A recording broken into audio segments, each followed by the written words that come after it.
Jadi di dalam bahasa Arab itu ada tiga, yaitu tunggal atau biasa disebut dengan mufrad, kemudian ada dua, yaitu biasanya disebut dengan tasniyah, dan jamak. Nah, bagaimana kita tahu kalau sebuah kata itu tunggal atau dua atau jamak?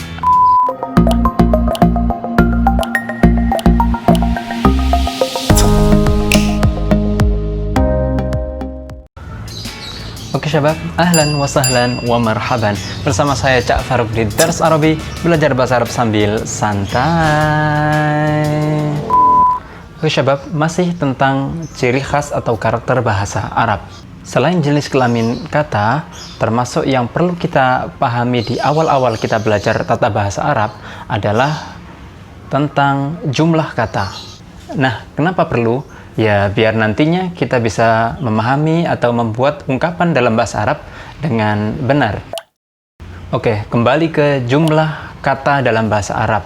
Nah, dalam bahasa Arab itu, sebuah kata, baik itu kata benda atau kata kerja, itu menyimpan makna tunggal, dua, atau jamak, yaitu mulai tiga dan seterusnya.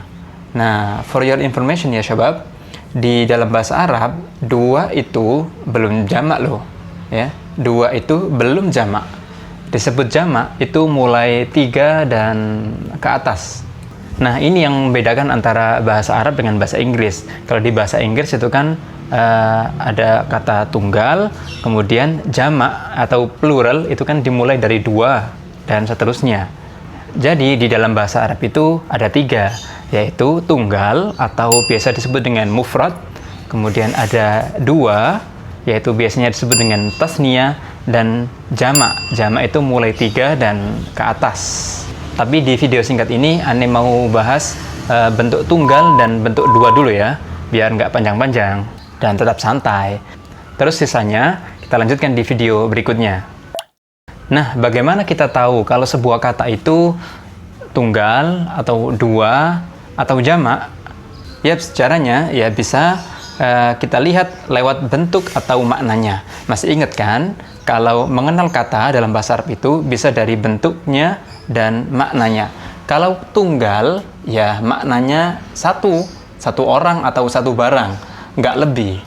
Biasanya kalau kita nyari kata di kamus, sebuah kata itu disajikan dalam bentuk tunggal.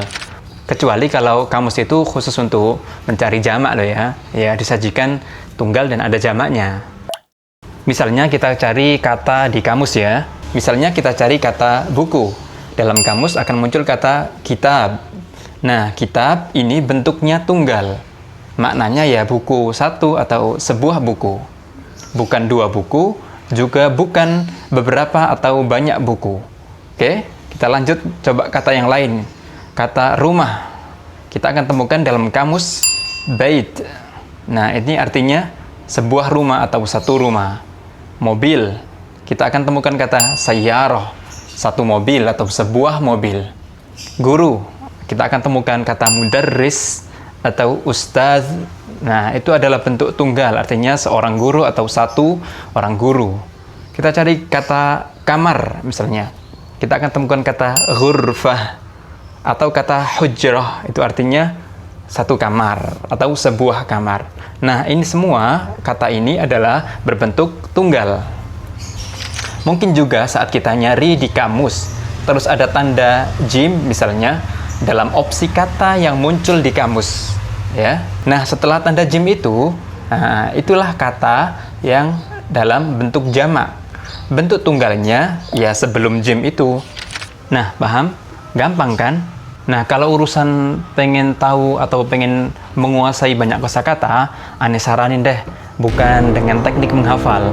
Jadi bukan ngafalin kamusnya, tapi dengan cara buka kamus. Setiap kali kita ingin tahu kata apa, itu langsung buka kamus, ya. Itu nanti lama-lama juga kita akan hafal sendiri kalau sering, ya. Jadi jangan gengsi dengan kamus. Kamus itu harus menjadi pendamping atau teman bagi siapapun yang sedang belajar bahasa. Apalagi sekarang sudah banyak kamus-kamus yang praktis dan berada di aplikasi atau di HP yang sering kita bawa kemana-mana. Ane sendiri saja masih setia kok sama kamus. Di HP saya install kamus ya. Kemudian kalau aneh di kamus nggak ada misalnya, itu aneh tinggal kontak teman-teman yang saya anggap bisa. Praktis kan? Jadi ngomongin kamus, lanjut. Nah, kalau bentuk kata yang bermakna dua, ini biasanya nggak ditampilkan di kamus. Terus gimana dong?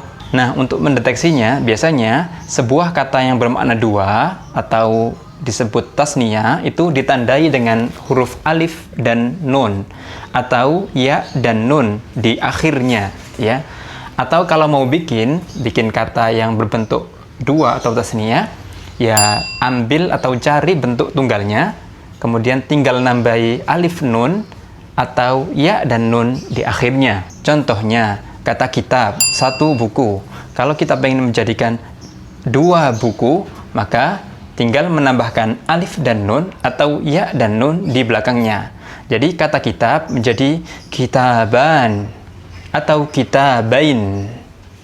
Saya beri kata yang lain, misalnya rumah. Itu bahasa Arabnya bait. Kalau dua rumah berarti baitani atau baitaini. Mobil, sayyarah. Kalau dua mobil, sayyaratan atau sayyaratain. Guru, mudarris. Kalau dua guru, mudarrisani atau mudarrisain. Kamar, ghurfah. Kalau dua kamar, ghurfatani atau ghurfataini. Gampang kan? Oh ya, sebagai catatan, untuk nama-nama seperti Utsman, Imran, Ramadan, Sya'ban, Syaitan, dan nama-nama lainnya itu tidak bermakna dua ya, tapi memang dari sononya berakhiran alif dan nun. Kalau kata ini mau dibentuk dua, ya tinggal ditambahkan alif dan nun di akhirnya. Oh ya, kenapa kok ada opsi atau pilihan tambahan alif dan nun atau ya dan nun? Jadi singkatnya wes ya, kalau akhiran alif nun itu saat kata itu menjadi subjek atau predikat. Kalau nggak jadi subjek, ya berarti pakai ya dan nun. Wes, jawabannya itu saja ya sementara. Nggak perlu saya panjang lebarkan. Karena ini nanti ada episode khusus yang membahas tentang ini, namanya i'rab. Oke, nggak saya bahas sekarang. Nah, barusan kan kita sudah membahas tentang kata yang berbentuk tunggal atau mufrad dan kata yang bermakna dua atau tasniyah, ya.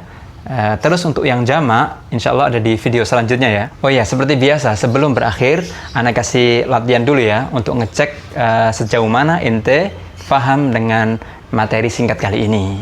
Tapi kali ini latihannya agak sedikit banyak ya, biar makin berkeringat dan makin semangat. Oke, tentukan mana kata yang berbentuk tunggal atau mufrad ya. Nomor 1, mata. Ya, mata, maksudnya satu ya. Yang berbentuk tunggal. Apakah A, ainan atau B, ain, mata. Nomor 2, papan tulis. Papan tulis ya. Mana kata yang berbentuk mufrad atau tunggal? A, saburatan atau B, saburatun. Oke. Kemudian latihan berikutnya, tentukan, ingat, tentukan mana kata yang bermakna dua atau tasniyah. Oke, nomor 3 ya. Tentukan mana kata yang bermakna dua ini. Dua buah tas. Apakah A, haqibatan atau B, haqibatun?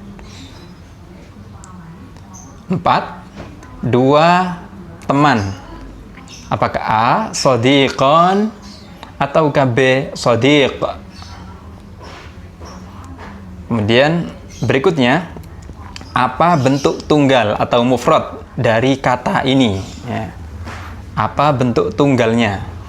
Rijlani, artinya dua kaki. Bentuk mufradnya apa? Apakah A, rijlaini atau ke B, rijlun? 6 ya. Cari bentuk tunggal atau mufradnya dari kata syajaratani, artinya dua pohon. Nah, kalau satu pohon apa? Apakah A, syajaratun atau B, syajaratain? Berikutnya, tentukan Apa bentuk dua atau bentuk tasniyah dari kata ini? Ya, nomor 7, qalam. Apa bentuk duanya? Qalam artinya pena. Bentuk duanya apakah A, qalamani, ataukah B, aqlamani? Kemudian terakhir, nomor 8, apa bentuk tasniyah atau dua dari kata yad, tangan? Apakah A, aidi, ataukah B, yadani? Tulis jawabanmu di kolom komentar. Insya Allah Anda lihat dan kasih respon. Gimana latihannya? Gampang kan? Ala kulli hal, syukran sudah menonton video kali ini. Dan jangan lupa nonton video-video belajar bahasa Arab lainnya di Dars Arabi. Belajar bahasa Arab sambil santai. Ilal liqa.